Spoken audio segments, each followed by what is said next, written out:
Hey Furies, Hammerfell is the home of the Redguards, these hardy people who have proved their prowess in battle time and again against men and mer throughout history. It is the land of the sword singers, wielders of the Shahai and followers of the Way of the Blade, a region that tolerates only the hardiest of men, and a place of shifting sands and ancient magical ruins. But what would a game there be like? This is Hammerfell.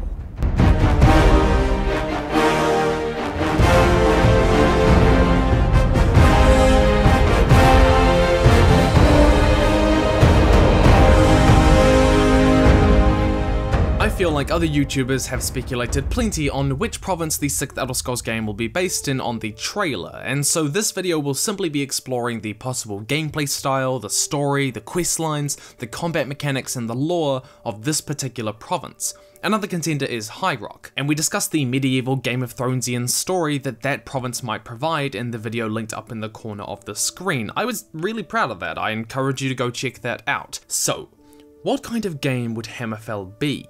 The region is described as the dark and exotic west, or its most tempestuous and dangerous quarter, full of barbarians and cutthroats. Both descriptions are apt, and is this description that could distinguish Hammerfell in its playstyle from previous games. Where Skyrim and High Rock have always had a strong presence of law and order in the form of the Empire, Hammerfell's culture has always had a pervasive black market of bounty hunters and pirates. In a spin-off game, The Elder Scrolls Redguard, we actually visited one part of the province before, Stros Mackay, an island off the southern coast of the region, where pirate groups like the Restless League play a major role in the story. Hammerfell's town of Belkarth is described in saying that the settlements of present-day Craiglawn were founded by a ragged and unsavory lot, criminals fleeing the close watch of the Imperials in Cyrodiil. Nowhere is this black origin more plain than in the morals on display on the streets of Belkarth. Little more than a hub of unscrupulous merchants, thieves,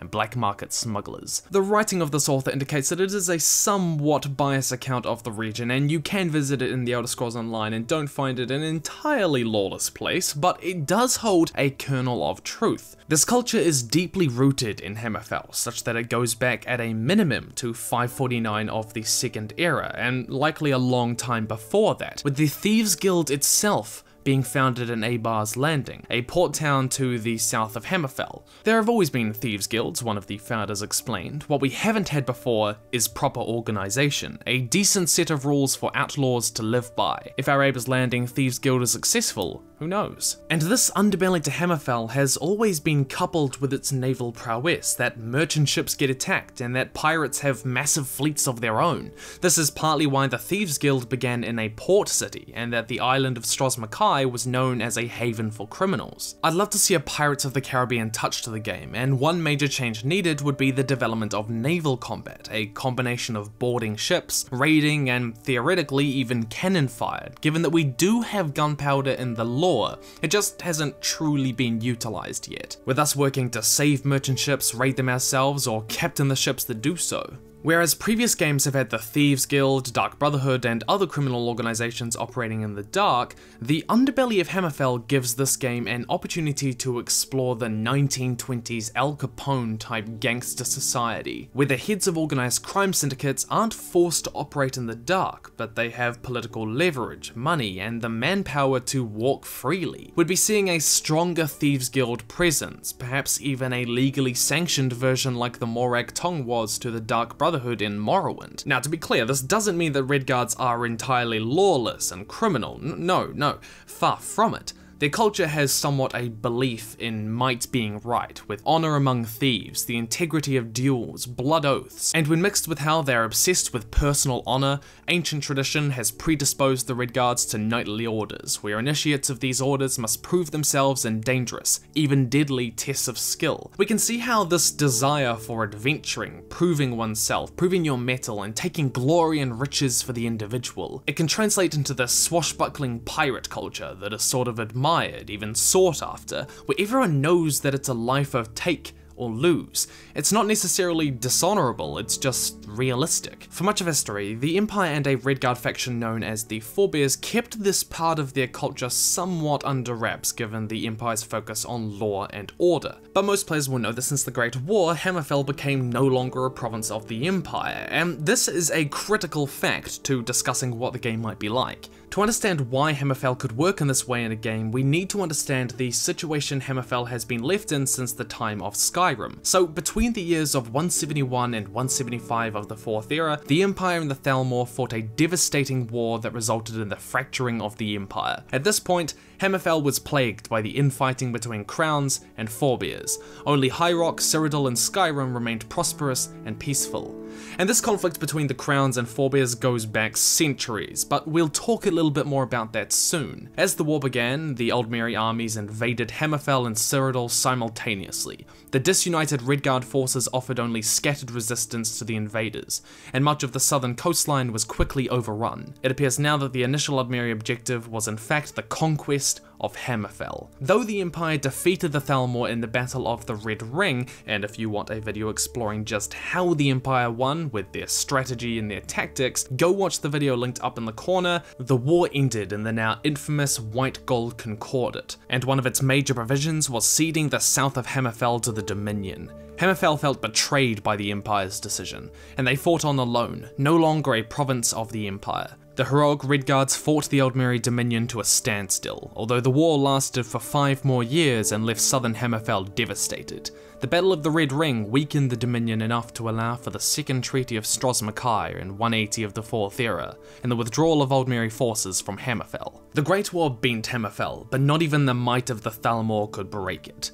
They have been left independent but in a weakened state, and there are a few points of fallout to this that we should discuss. Foremost, the political situation we see in Hammerfell. For much of its history, Redguard society has existed in a struggle between two cultural factions: the Forebears, who took on much of Cyrodiil's culture, from architecture to clothing to parts of their religion, and the Crowns, who maintained that Redguards should keep their Yokudan cultural roots and resist cultural assimilation. This conflict runs so deep that Elinhir, a Crown city, did not answer the clarion call of Forebear cities in the year 253 of the 3rd era. In return, the Forebear cities did not assist the Eastern Crown cities during the War of Bendir Mark against Skyrim, preferring to watch as they were overtaken by the Nords. And this is a marked difference to what we see with their northern Breton neighbours in High Rock, which have warring city-states, but they would occasionally unite with one another to fight, say, a common enemy. This conflict runs so deep that they would prefer to see their kin burn at the hands of a common enemy than join with them to fight. Though this isn't absolute, as there are a very limited number of instances where these two factions would join in a very tense alliance, like the Three Banners War. There are also the Lieutenants, who are kind of a blend between the two, but they're a far smaller faction. It was the Empire, at least in part, that kept the balance and the peace between these two groups.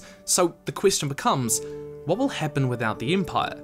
The absence of the Empire forces during the interregnum in the year 430 of the Second Era led to civil war between them, but I don't think the next game will centre around a civil war between these two groups, where the player has to choose sides, like we saw in Skyrim. In the wake of the Empire's betrayal of Hammerfell in the Great War, it's highly likely that the Crowns will seize power, with faith in the Empire dying out and a nationalistic identity rising on the back of their bitter resistance against the Thalmor. They came through a crucible, and we may see a united Hammerfell. With this, the story may revolve around a rejection of the culture who abandoned them. A Crown High King will be installed instead of a council, and with this, the Crown strongly adhered to the ancient Yokudan tenets. Much Yokudan knowledge was lost to time and feuds between the factions.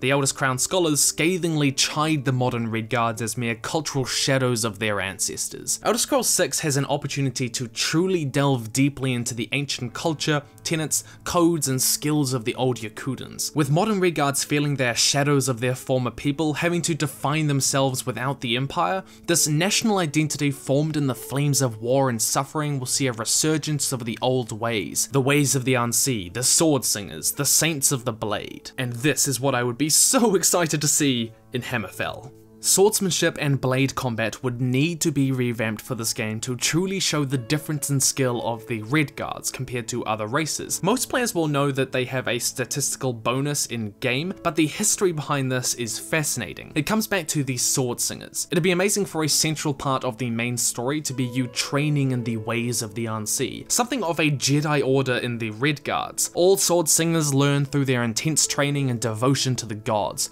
the creation of a spirit sword. This is a simple form of magic or mind mastery, whereby an image of a sword is formed with pure thought. Those unseen of the highest level in sensitivity and those with talent in magic can in times of stress form a spirit sword, a shahai that is far more than light and air. It is an unstoppable weapon of great might, a weapon that can never be taken from the owner without also taking his mind. On a side note, I'm just imagining the Shard Blades from Sanderson's The Way of Kings. This description fits perfectly and I'm not complaining. The unseen fight with religious conviction, and the way of the blade is as much a martial art as it is a philosophy. The Swordsingers follow an ancient scripture known as the Book of Circles, which would be interesting to read in the story, and the Diary of Leki, a Redguard warrior and master of the unseen, wrote that we each wander the countryside righting wrongs, defeating monsters, performing quests in the name of virtue. A lengthy trial for Swordsingers known as the Walkabout, which would provide any number of quest opportunities. They form magical blades known as shahais, which sound like summoned blades, but I feel that the shahai deserves to be more than just a summoned blade. But how would sword combat need to be revamped? Well, firstly, it couldn't just be reduced to one-handed or two-handed. It'd be great to have a martial skill tree for styles of swordsmanship that were better equipped for different types of combat with different types of enemies, and choosing to specialize in one form or another could really give a sense of progression that we haven't seen before. So that's one direction we might see the story and gameplay go. There are tales of the shahai being used to generate wards, to channel their power into other forms of magic, and it'd be amazing to give the player the ability to build on the magical abilities of their shahai, really customize their blade. Yet, like every good fantasy series with an ancient order of bladesmen, the sword singers died out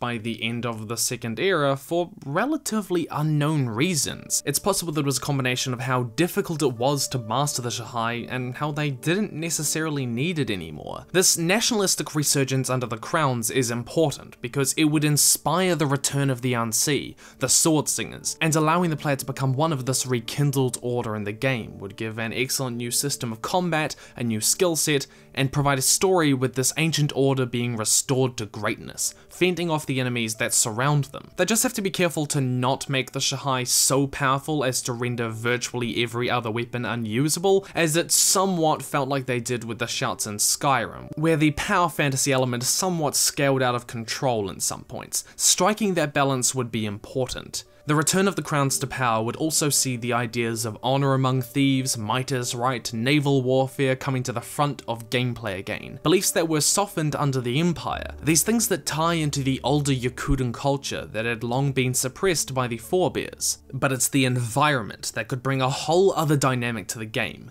Like Australia, literally everything in Hammerfell wants to kill you. People die of thirst, of hunger, they get lost in the expansive Alakir desert that dominates the western half of Hammerfell. Wind spirits, fire spirits, goblins, trolls, and scorpions the size of horses regularly crept in from the desert. Yes, scorpions the size of horses, and that's not all. Dune rippers that hide beneath the sand and spring out to catch their prey, assassin beetles the size of dogs with a venom that can kill, giant wasps, fennec foxes, and sand roaches lie in wait for unsuspecting adventurers. Everything wants to kill you, and dying of animal bites, poison, venom, and thirst is a very real threat in Hammerfell. Hammerfell has the opportunity to introduce a survival element to its gameplay that really fits the type of creatures and the environment that they have to play with, which Bethesda has so far resisted, but being introduced in a limited sense for this particular province would mean that the experience of the environment differs from Skyrim and Morrowind in more than just colours and texture, and this would help with one of the main complaints about Hammerfell, that it's bland. After all, how interesting can you make maps of sand? If players have to be careful about which antidotes for poisons they take on their adventures, map their journey by going from oasis to ensure they don't die of thirst, it would be enough to make it feel different without it dominating the style of gameplay, because it is fundamentally a fantasy adventure, and they'd want to keep that at its heart. It would also be amazing to take on some truly massive enemies in Hammerfell, ones that tower over the player and explode out of the sands. I've always been a fan of the combat mechanics in Terra and Guild Wars, both MMOs funnily enough, which place an emphasis on dodging in combat rather than simple hack and slash or relying on a block mechanic.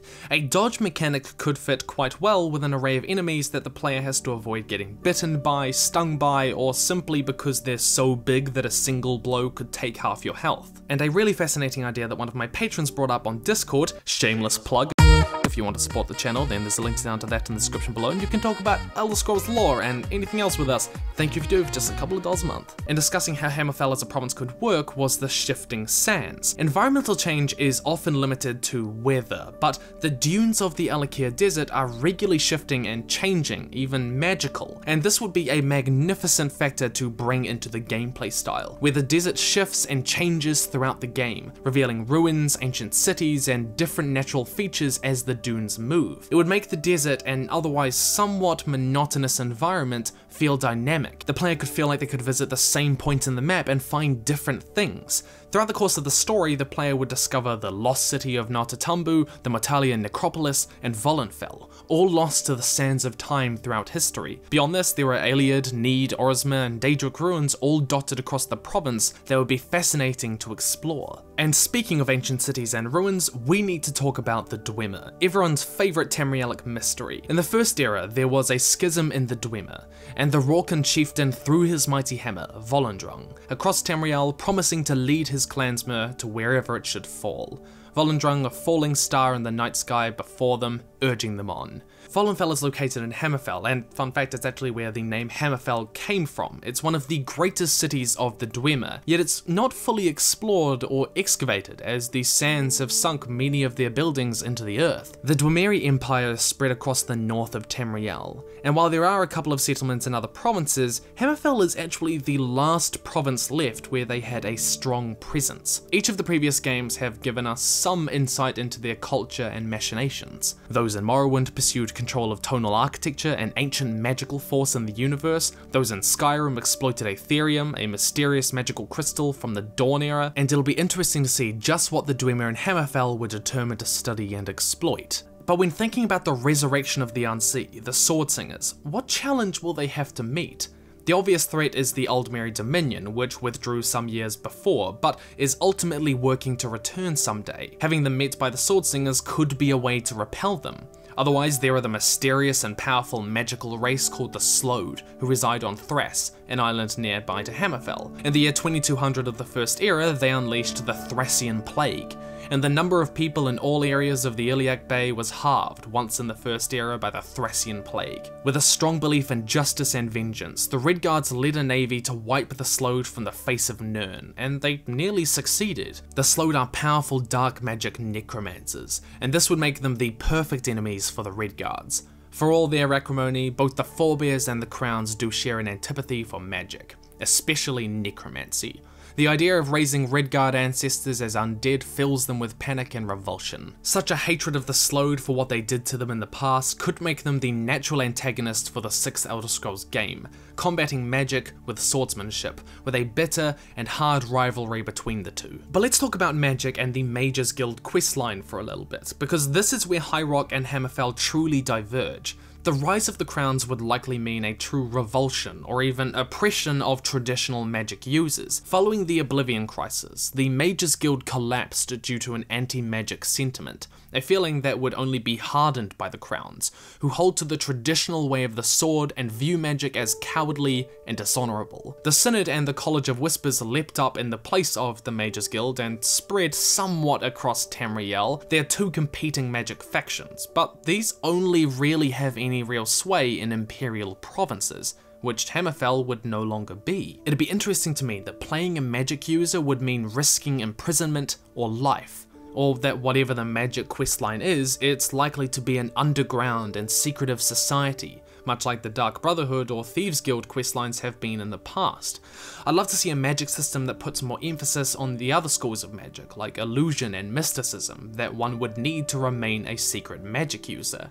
The question could become, how does Hammerfell meet magical threats if they don't tolerate magic? The player may have to save Hammerfell without it even knowing. That would be a truly new approach to the mainstream guild quests to do with the mages. In contrast, the Fighters Guild is likely to have a strong presence in Hammerfell, where they focus on slaying mighty beasts and personal glory in line with this form of Redguard culture. While I feel that the next Elder Scrolls game would be best suited to a smaller scale story after the end of the world questlines of both Oblivion and Skyrim, there is the Doreni Tower in Iliac Bay, but I discussed that extensively in my video on High Rock, so skip to this point in that video if you want to learn about how the Thalmor might be working to undo all of creation by destroying that tower, cause you know, that's what everyone wants. Hammerfell may be the only thing in the way, and it's no coincidence that it's situated just off their northern coast. I also spoke about the role that the orcs might play, as Orsinium would be optimally placed in the Dragontail Mountains between Skyrim and Hammerfell for an expansion game. Go check out that video if you want more detail on those two particular points. But these are just my thoughts on what Hammerfell might be like to play. We could have the Mages Guild operating in secret, and the inverse of that with the Thieves Guild operating in the public eye. We could have naval combat,